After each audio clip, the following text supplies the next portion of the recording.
the snow yesterday. Today's a different type of episode because Bernie Sanders has brought his mittens today.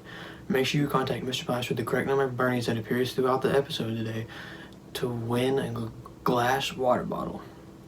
Now let's head into the show as we have Jonathan with our headlines. Good morning, Eagles. This is Jonathan with your headlines. To start out, the order signed by President Biden on Tuesday of this week bars the Justice Department from renewing contracts with private prisons but does not address contracts held by DHS or the Department of Homeland Security. Biden said in his campaign that he would make clear that the federal government should not use private facilities for any detention, including detention of undocumented immigrants.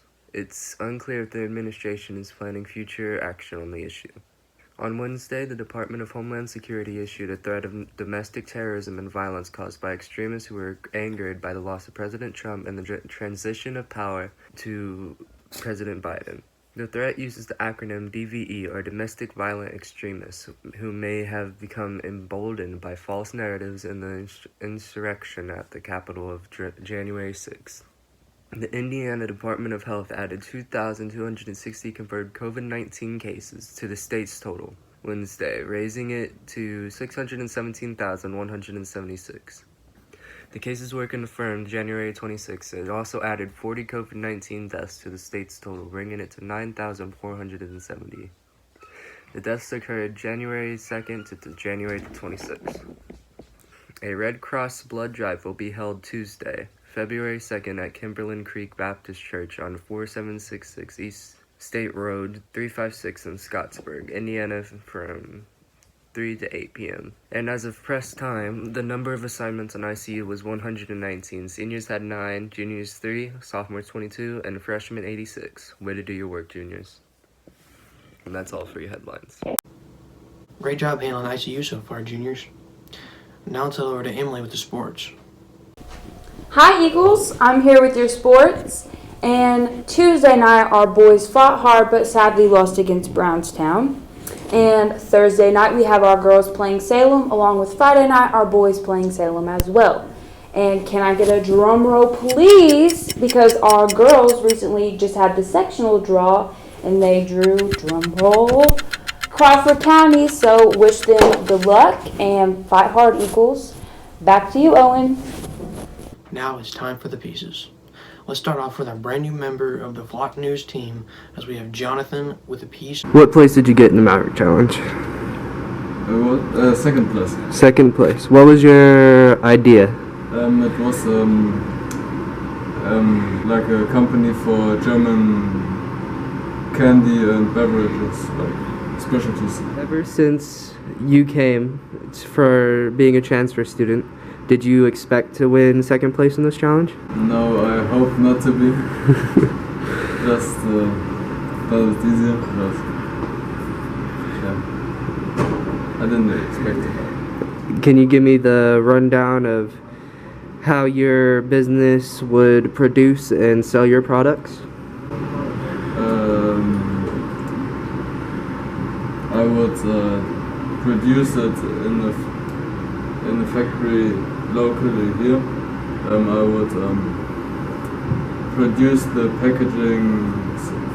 I would let somebody else produce the packaging, and then I would sell it online and in the stores like Walmart, JC, like local stuff first, and then expand. Thank you.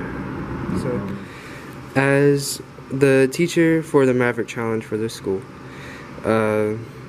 did you think you had a bunch of good business ideas this year? We had a lot of good business ideas this year. The kids did a really good job. Some of them were really unique, and they came up with some good ideas, and I was really proud of them. For people that don't know or don't understand, or people that might be new here, do you think you could break down what the Maverick Challenge is and what it represents for us? The Maverick Challenge is a competition, and it's held through the Introduction to Business classes. And the kids will create their own business. They will come up with the entrepreneurial idea, and then from there they will do all the financials and try to figure out will that be a profitable business and what they need to do to start that business. And there's the surrounding counties all participate in it. What are the different stages that you can go through if you, say, get first place in your school? Okay, the first and second place that out of the school, so both of my introduction to business classes compete. The top two then will compete in the county competition, and that's usually held at Scottsburg at the Science Center, but this year we're doing it virtually. And they will then, the winner from there will be 2 teams from Austin, 2 teams from Scottsburg. The winner from there will go on to a regional, I believe it's like in Columbus. And from there, there's a state competition and even a national competition with prize money for each level. All right. Is there anything special that you would want to add to tell any of your future business students? Anybody that's interested in taking Introduction to Business next year, start thinking about your business ideas now. The more thought and work you put into it, the better chance you have of winning a lot of money in this competition. Thank you. Thank you. Now here's Kelsey to tell a story of the National Guard, 2 presidents, a parking garage, and a hotel. Hello, Eagles. I'm Kelsey, and I'm here to tell you about the incident with the National Guard being kicked out of the White House after coming to protect our President Biden. The whole story behind it is that because of the inauguration and the whole attack on the Capitol, the National Guard was activated and sent to the White House to watch over President Biden to make sure there were no people trying to hurt him after the inauguration and during the inauguration. As a result, some lawyers came and kicked them out of the White House and forced them to stay at the only place they could find for them, a parking garage. As a result, Trump came in to help these soldiers and offered them a free place to stay in his hotel chain. The soldiers later got everything worked out and ideal for being in a comfy spot. They are not allowed to take their breaks inside the White House, but they can take them outside the White House. And they have found a place to stay. President Joe Biden has apologized to the Chief of the National Guard last Friday and brought the entire National Guard troops cookies. Now here's my piece on the act of kindness around our school. A couple of weeks ago, we learned about the Great Kindness Challenge and decided that we wanted to help spread kindness throughout the school. We hope you enjoy your suckers today. And remember, just a hello in the hallway is sometimes the most important act of kindness. These suckers are from Bentley, Hannah, Eli, Kai, Shane, Sean, Christian, and Victoria, Mrs. Hahn, Mrs. Peggy, and Mrs. Alexis. Have a sucker.